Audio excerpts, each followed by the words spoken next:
Hey guys, I'm Mike Bills. I'm with Measurable Solutions, and I wanted to invite you to my upcoming workshop on the 19th of December. We're going to be talking about team communication and the things that cause it to break down. So in order to talk about the things that cause it to break down, we really have to talk about the things that really cause team communication to be good in the first place.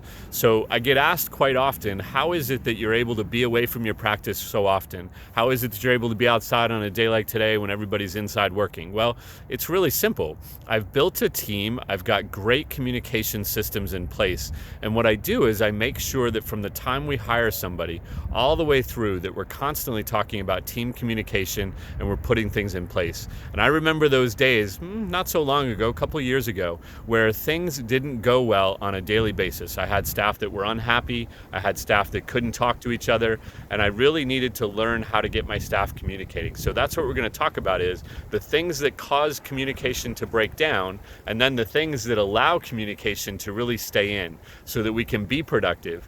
We can get our staff working together as a team. We can get that culture that we hear about and we talk about and we want to have. We can get that in place. And it really comes down to a couple of simple steps that we're going to talk about, some things that you can do before 2020 gets going. We'll get you started on it. We'll get you moving in 2020, and we'll get 2020 to be the best year ever for you as a PT private practice owner. So join me for the workshop. It's online. It's on the 19th of December. The details are below. Let's get you signed up for it. Let's get you on. We're going to have a great time. We're going to do a lot of communicating, and we're going to get you learning how to be a great communicator yourself. So take care. I look forward to seeing you there. Have a great day.